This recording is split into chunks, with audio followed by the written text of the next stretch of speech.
However, due to your successful return of the SCS Eureka, your rescue of the Goliath's crew, and the fact that nobody gets rid of stubborn mildew stains and black heel marks as well as you do, we are returning you to your former post with Starcon Fleet.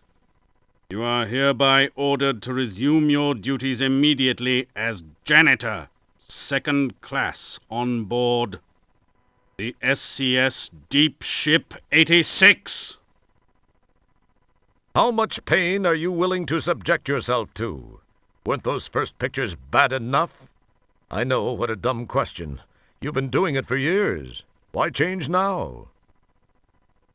Haven't we taught you not to play with fire? Well, except for that one time in Space Quest 2, but that was very necessary. Yikes! No wonder there isn't much traffic. The traffic law violator recidivism rate must be zilch here.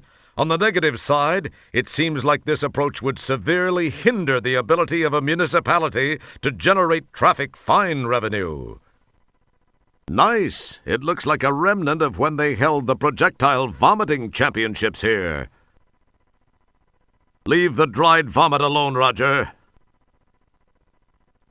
On second thought, I think I'll just leave this guy alone. I've heard some really bad things about secondary smoke.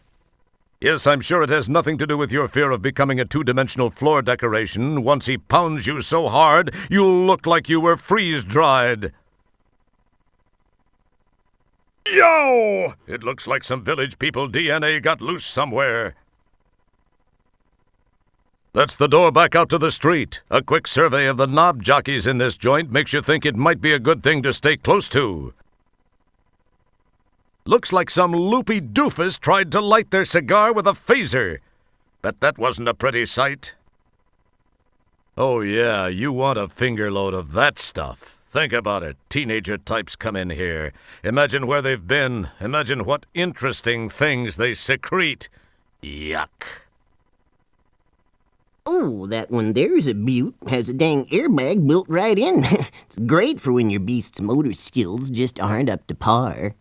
Oh, they were designed during the days of warp drive testing. They didn't always pick clean courses to test run in them days, and there would be an occasional warp speed asteroid strike, which of course resulted in a seriously non-graceful deceleration, you might say.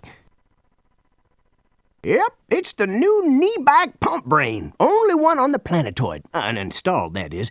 These babies are great when you've left the lab in a hurry and forgotten those darn cranial measurements. Stuff one of these in that cranial hatch, boom, boom, boom, boom, and wham!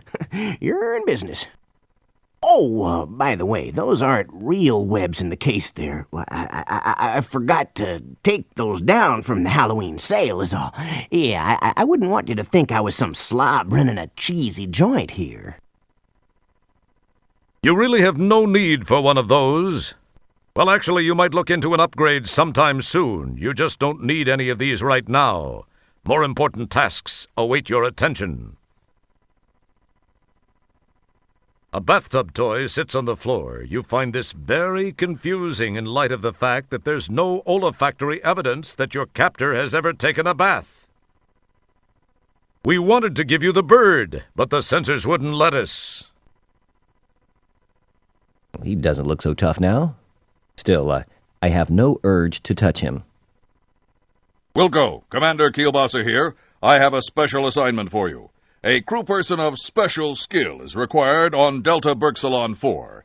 In the spirit of Starcon cooperation, we've decided to offer them your assistance. Transport there immediately. Kielbasa, out. Some of the Empire's old R2-D2 units were recycled into convenient trash receptacles.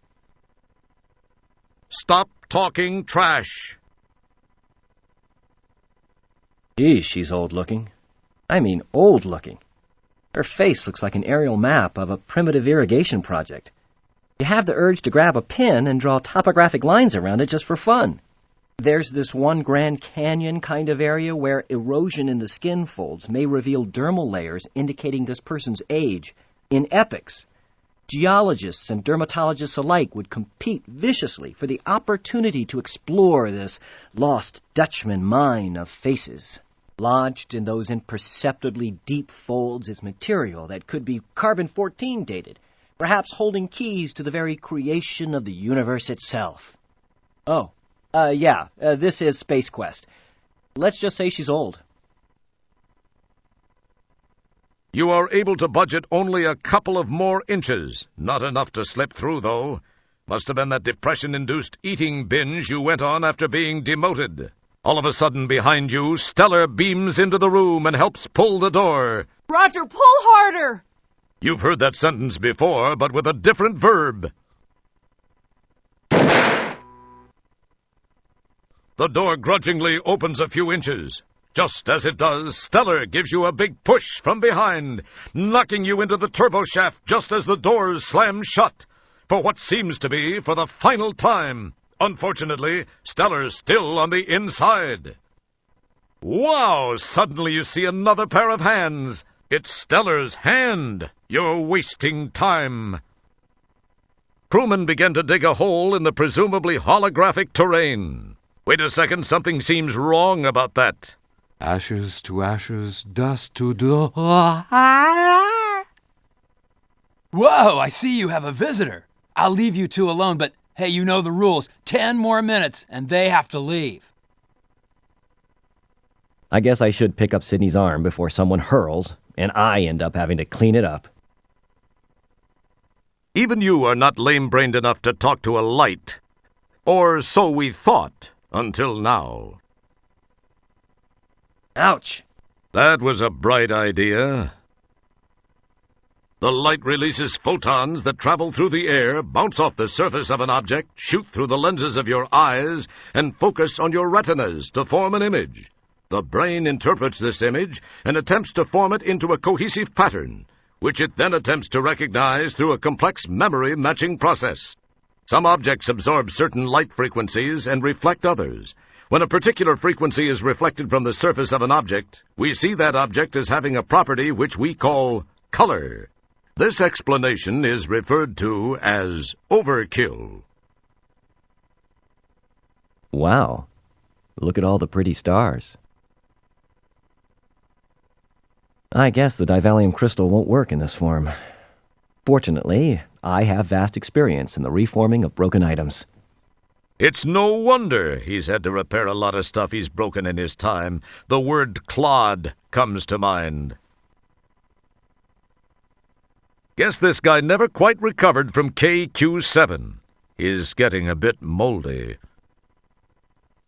Either somebody sneezed in a major way, or this constitutes the remains of someone in the virtual waiting room. Virtual death seems as real as the real thing. Oh, this must be one of those puzzles again. Wow, isn't it cool the way the number card on the wall matches the number changer? I guess that's a good number. I prefer the numbers 6 and 9 myself. Overwhelmed by the evidence you have confronted him with, the doctor spills the beans.